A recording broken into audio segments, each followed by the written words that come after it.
Artificial intelligence या AI, ये शब्द आजकल हर तरफ सुनाई देता है ना? पर इसकी कहानी शुरू कहाँ से हुई? तो चलिए आज इसी एआई की दुनिया में थोड़ा गहरा उतरते हैं। देखते हैं इसकी चौंकाने वाली शुरुआत कैसी थी और ये हमारे भविष्य के लिए कौन-कौन से बड़े सवाल खड़े कर रहा है। तो सबसे पहले कुछ बुनियादी सवाल जो हम सबके मन में आते हैं। आखिर ये मशीनें ये सीखती कैसे हैं? और ये भी कि इतने अलग-अलग तरह के एआई क्यों हैं? मतलब कोई एक एआई सब कुछ क्यों नहीं कर सकता? और शायद सबसे जरूरी सवाल, क्या कोई ऐसी हद है, कोई ऐसी लाइन है जिसे एक एआई को कभी भी पार नहीं करना चाहिए? ठीक है, तो चलिए इन्हीं सवालों के जवाब ढूंढते हैं।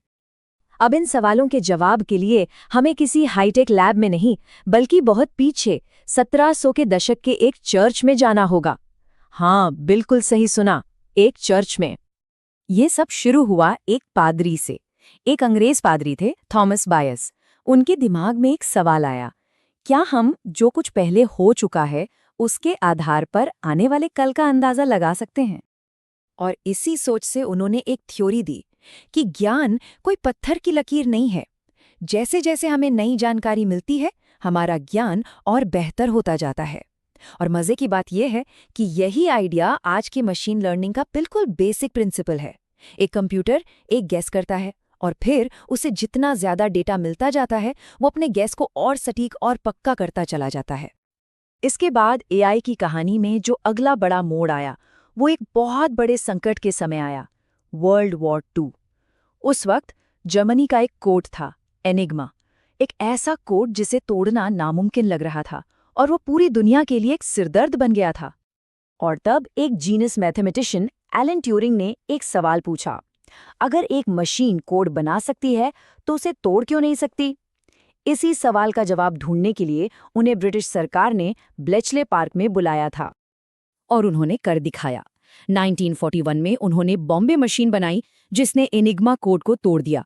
1945 में जब युद्ध खत्म हुआ तो कहा गया कि उनके काम ने हजारों जानें बचाईं, लेकिन इस जीनियस की अपनी कहानी का अंत बहुत दुखद रहा।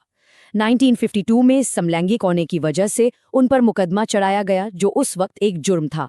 और फिर 1954 में जबरदस्ती केमिकल ट्रीटमेंट के बाद सिर्फ 41 साल की उम्र में उन्होंने आत्महत्या कर ली। सालों बाद 2013 में रानी ने उन्हें आधिकारिक तौर पर माफी दी और आज उनका चेहरा 50 पाउंड के नोट पर है।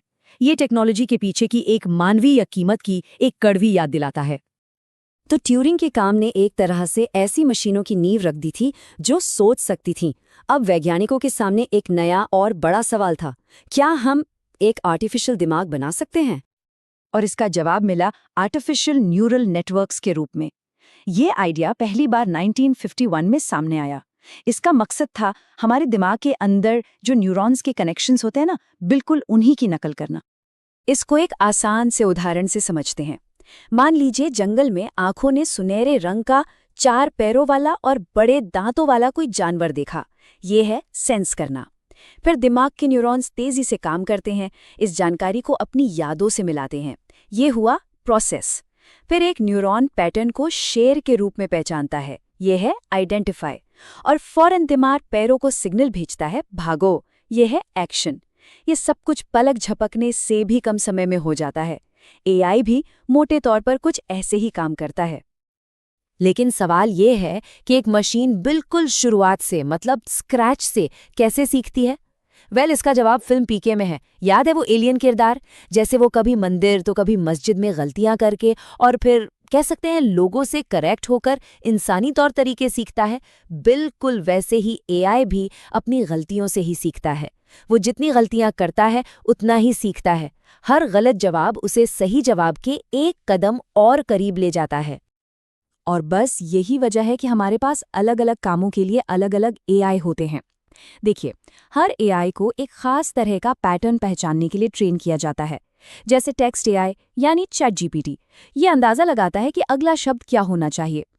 इमेज एआई, वो दिए गए टेक्स्ट के हिसाब से पिक्सेल्स को अरेंज करता है। और वीडियो एआई, वो तस्वीरों की एक पूरी की पूरी सीरीज बना देता है। मतलब हर कोई अपने काम का स्पेशलिस्ट है। और एक बार जब मशीनें सीखना शुरू कर देती हैं तो फिर उनकी काबिलियत रॉकेट की रफ्तार से बढ़ती है। चलिए देखते हैं कि ये सफ़र कितना तेज रहा है। इसकी शुरुआत हुई 1961 में, जब यूनिमेट नाम का पहला इंडस्ट्रियल रोबोट जनरल मोटर्स की फैक्ट्री में काम करने लगा। फिर एक लंबा गैप आया और 1997 में IBM के डीप ब्लू ने चेस के वर्ल्ड चैंपियन गैरी कास्परोव को हरा दिया। ये एक बहुत बड़ी बात थी। 2011 में एप्पल ने सिरी लॉन्च किया और AI पहली बार लाखों लोगों की जेब में पहुंच गया। फिर 2014 में अमेज़न का एलेक्सा आया और 2020 में जब GPT मॉडल्स पब्लिक के लिए आए तो समझ लीजिए एक क्रांति ही आ गई। मतलब AI फैक्ट्री से निकलकर दुनिया के सबसे तेज दिमाग को हराकर सीधा हमारे घरों और फोन में आ गया। लेकिन एक बात याद रखने वाली है, अब तक हमने जितने भी AI देखे हैं वो सब अपने अपने काम के स्पेशलिस्ट हैं। असली मंजिल, मतलब जो अल्टीमेट गोल है, वो कुछ और ही है। एक ऐसा AI बनाना जो इंसानों की तरह लगभग हर काम कर सके। इसे कहते हैं आर्टिफिशियल जनरल इंटेलिजेंस या AGI। पर AGI बनाना इतना आसान नहीं है। पहली और सबसे बड़ी चुनौती तो ये है कि हमारे पास जो चीज़ है, यानी हमारा दिमाग, जिसमें 86 अरब न्यूरॉन्स हैं, हम उसे ही आज तक पूरी तरह नहीं समझ पाए हैं। तो चुनौती ये है कि हम किसी ऐसी चीज़ की नकल कैसे बना सकते हैं जिसका ओरिजिनल ब्लूप्रिंट ही हमारे पास नहीं है। दूसरी चुनौती वो इससे भी बड़ी है। देखिए, AI के पास लॉजिक तो बहुत है, पर कॉमन सेंस की भारी कमी है। जैसे मान लीजिए एक दोस्त मजाक में कहता है, मैं तुझे जान से मार दूंगा। हम सब जानते हैं कि माहौल और रिश्ते की वजह से ये कोई धमकी नहीं है, ये इंसानी समझ है। लेकिन एक AI बॉडीगार्ड इसे कैसे समझेगा? वो तो शब्दों का सीधा मतलब निकालेगा, मैं जान से मार दूंगा। और हो सकता है कि वो उस दोस्त को सच में खतरा समझकर कोई एक्शन ले ले। ये उदाहरण दिखाता है कि शब्दों को समझने और उनके पीछे के इरादे को समझने में कितना बड़ा फर्क है। और कॉमन सेंस की यही कमी जब जबरदस्त ताकत के साथ मिल जाती है तो ये बहुत खतरनाक हो सकता है। इससे ऐसे खतरे पैदा होते हैं जिनका सामना करने के लिए हमें तैयार रहना ही होगा।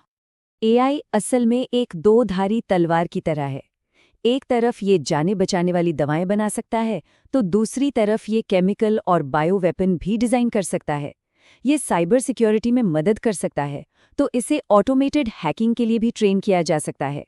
ये हमें जानकारी दे सकता है, तो ये डीप फेक और अफवाहें भी फैला सकता है। मतलब हर अच्छे इस्तेमाल के साथ एक उतना ही खतरनाक इस्तेमाल भी जुड़ा है। बस एक पल के लिए सोचिए, सुबह नींद खुले और एक न्यूज़ अलर्ट आए। दुनिया के एक बड़े नेता ने वायरल वीडियो में अचानक परमाणु हमले का ऐलान किया। एक डीप फेक वीडियो जो इतना असली लगे कि सच का पता चलने से पहले ही दुनिया में एक बड़ी जंग छिड़ जाए। जी हाँ, AI से फैलाई गई गलत जानकारी में इतनी ताकत हो सकती है। और यहीं हम इस कहानी के आखिरी और शायद सबसे ज़रूरी हिस्से पर आते हैं।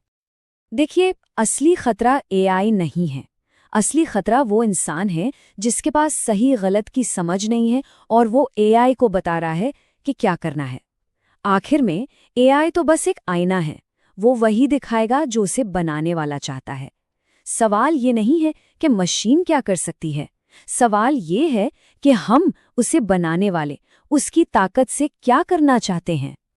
हमने AI को सीखने के लिए बनाया था और वो हर गुजरते दिन के साथ खुद से सीखने में बेहतर और बेहतर होता जा रहा है। ये हमें एक आखिरी गहरे और शायद कुछ डराने वाले सवाल के साथ छोड़ जाता है